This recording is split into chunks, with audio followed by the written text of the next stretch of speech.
मेधा शुरू से ही पढ़ने में होशियार और मेधावी छात्रा थी। अच्छी पढ़ाई के बाद अच्छा कॉलेज सिलेक्शन और फिर बहुत अच्छी जॉब। तूने तो मेरा नाम रोशन कर दिया मेधा। अरे लेकिन ये जो काम करने का तरीका है ना, इसे बदल ले।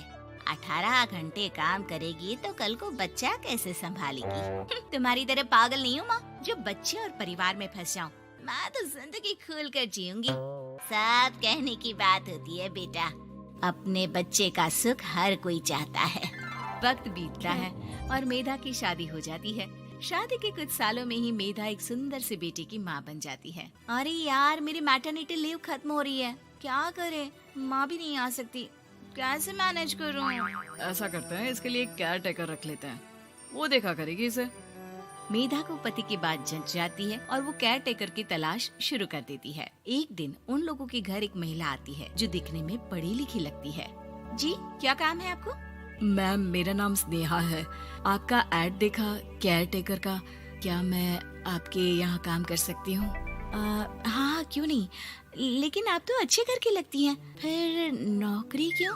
दरअसल मेरे ससुराल वालों ने मुझे घर से निकाल दिया क्योंकि मैं माँ नहीं बन सकती और माता पिता भी नहीं है इस दुनिया में। तो अरे अरे, कोई बात नहीं, तुम लक्ष्य को ही अपना बच्चा समझो और यहीं रहना, और किसी भी चीज की जरूरत हो ना तो बता देना। नेहा खुशी खुशी लक्ष्य को संभालने लगती है। रात को जब मेधा घर पर आती है, अरे क्या बात है स्नेहा, तुमने खाना नहीं खाया क्या?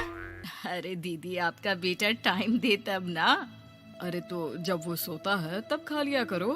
तब तो मैं इसके पास ही बैठी रहती हूँ। कोई मच्छर या कीड़ा काट ले लक्ष्य को तो अब आप पकड़ो, मैं खाना खा लेती हूँ। स्नेहा वहाँ से चली जाती है। बहुत ही अच्छे से ख्याल रख रही है ये लक्ष्य का। मेधा, इतना तो शायद तुम भी ध्यान नहीं देती। मेधा को पति की बात बुरी तो लगती है, लेकिन कुछ नहीं कहती। धीरे धीरे स्नेहा मेधा और उसके पति के साथ बाहर भी जाने लगी।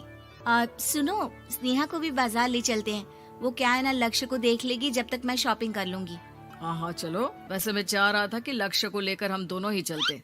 क्या यार, तुम तो फ्री में इमोशनल हो जाते हो, कितना देख लेंगे हम दोनों मिलकर, ले चलो उसे। कार से निकलकर मेधा और लक्ष्य रोड क्रॉस कर रहे थे कि सामने से कार आ जाती है। मेधा का ध्यान नहीं होता, लेकिन स्नेहा तुरंत लक्ष्य को मेधा से छीन लेती है। मेधा गिर जाती है और कार मेधा को छूकर निकलती है, जिससे मेधा को खून आ जाता है। पति मेधा को हाथ देकर उठाता है। स्नेहा लक्ष्य को लेकर गले लगाई रहती है। थैंक्स स्नेहा, मैंने तो ध्यान ही नहीं दिया था कि कार आ रही है।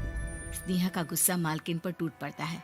अरे कैसी माँ है आप, अगर आज कुछ लक्ष्य को हो जाता तो मैं आपको कभी माफ नहीं करती। छोटा सा बच्चा है, उसे चोट लगती है तो पता है कितनी तकलीफ होती है।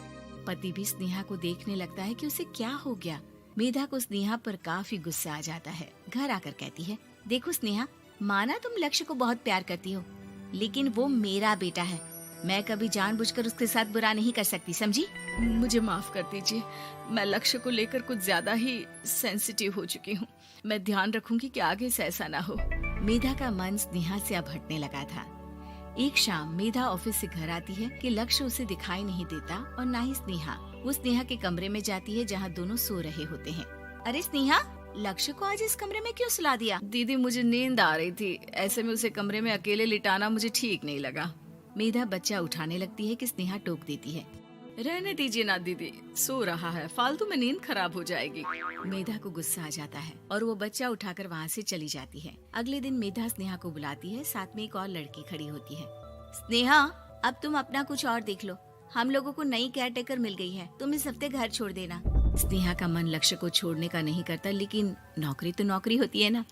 स्नेहा घर से चली जाती है। धीरे धीरे महीने और साल बीतते जाते हैं और लक्ष्य एक नौजवान लड़का हो जाता है। लक्ष्य, आज मुझे मंदिर जाना है, ले चलोगे? ठीक है माँ, एक काम करके अभी वापस आता हूँ, तब तक आप और पापा दोनों तैयार हो जाइए। दोनों तैयार होकर बैठ जाते हैं, लेकिन लक्ष्य काफी देर तक नहीं आता।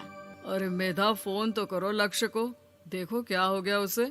मेधा फोन करती है तो पता चलता है कि लक्ष्य का एक्सीडेंट हो गया है और वो सिटी अस्पताल में है। जल्दी चलिए, पता नहीं कैसा होगा मेरा बेटा। अरे चिंता ना करो, सब ठीक होगा, मैं अभी कार निकालता हूँ। दोनों मियाँ बीवी अस्पताल पहुँचते हैं, जहाँ वो लोग देखते हैं कि लक्ष्य बिस्तर पर पड़ा होता है। एक महिला इन्हें यहाँ लेकर आई है, वो वहाँ बैठी है, लेकिन फिलहाल तो आप लोगों को इनके लिए किडनी का प्रबंध करना होगा। एक्सीडेंट में इसकी किडनी डैमेज हो गई है। मेरी ले लीजिए डॉक्टर साहब, मेरे बेटे को बचा लीजिए। नहीं नहीं, आप माँ हैं, आपकी नहीं ले सकते, पिता की भी नहीं। आप किसी रिलेटिव या दोस्त से पता कर लें और हाँ थोड़ा जल्दी करें क्योंकि देर होने से मामला बिगड़ सकता है। मेधा बैठकर रोने लगती है कि वहाँ डॉक्टर आ जाते हैं। जिस औरत ने आपके बेटे को यहाँ भर्ती कराया था वो अपनी किडनी आपके बेटे को देना चाहती है। हाँ? कौन है वो? कहाँ है वो? तभी वहाँ स्नेहा आ जाती है। स्नेहा तुम? मैं लक्ष्य को पहचान नहीं पाई थी, लेकिन आप लोगों को देखकर समझ गई कि ये लक्ष्य है, इसलिए वापस आ गई। मैं अपनी किडनी आपके बेटे को देना चाहती हूँ।